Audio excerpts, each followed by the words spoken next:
প্রয়াত যোগগুরু স্বামী শিবানন্দ বাবা শনিবার রাতে ১২৯ বছর বয়সে তিনি পাড়ি দিলেন চিরনিদ্রার দেশে। নিউমোনিয়া ও শ্বাসকষ্টের সমস্যাতে ভুগছিলেন তিনি। গত কয়েকদিন ধরেই ভর্তি ছিলেন হাসপাতালে। সেই অবস্থায় শনিবার রাতে কার্ডিয়াক অ্যারেস্টে শেষ নিঃশ্বাস ত্যাগ করেন স্বামী শিবানন্দ বাবা। সোমবার তাঁর শেষকৃত্য সম্পন্ন হওয়ার সম্ভাবনা। স্বামী শিবানন্দের শিষ্য সঞ্জয় সর্বজ্ঞ জানিয়েছেন, শনিবার রাত ৯টায় শেষ নিঃশ্বাস ত্যাগ করেন যোগগুরু। নিউমোনিয়ায় আক্রান্ত ছিলেন তিনি, সঙ্গে ছিল অন্যান্য সমস্যাও। গত ৩০ এপ্রিল বেনারস হিন্দু বিশ্ববিদ্যালয়ের হাসপাতালে ভর্তি করা হয় তাঁকে। সেখানেই গত ৩ দিন ধরে চিকিৎসাধীন ছিলেন স্বামী শিবানন্দ।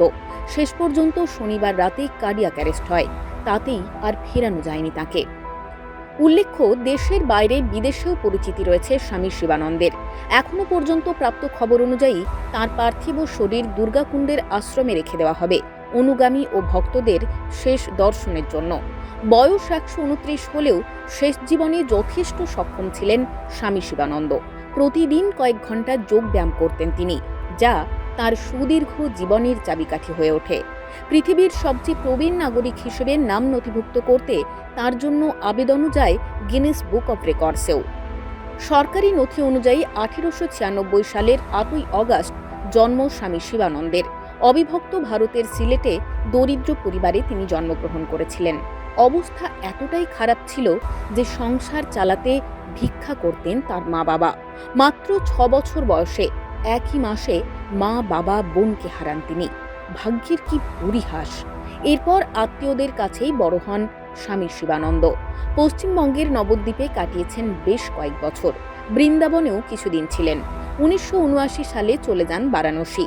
গুরু ওমকার নন্দের কাছ থেকে যোগ শিক্ষা লাভ করেন। সেখানকার দুর্গাকুণ্ডেই রয়েছে স্বামী শিবানন্দের আশ্রম। গত ১০০ বছর ধরে প্রয়াগরাজ, নাসিক, উজ্জয়ন এবং হরিদ্বারে কুম্ভ মেলায় অংশ নিতেন নিয়মিত।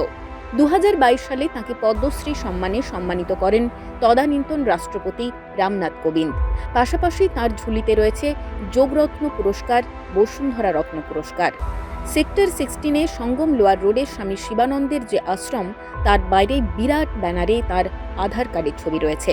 কুষ্ঠরোগীদের সেবাতেও নিজেকে উৎসর্গ করেছিলেন স্বামী শিবানন্দ। পুরীর প্রায় ৪০০ থেকে ৫০০ কুষ্ঠরোগীর সেবা করেন তিনি, যারা ভিক্ষাবৃত্তি করে জীবনযাপন করতেন। দরিদ্র এলাকাতেও নিয়মিত যাতায়াত ছিল তাঁর। এহেন মহানুভব যোগগুরুর প্রয়াণে শোকস্তব্ধ ভক্তমহল থেকে শুরু করে ওয়াকিবহাল মহল।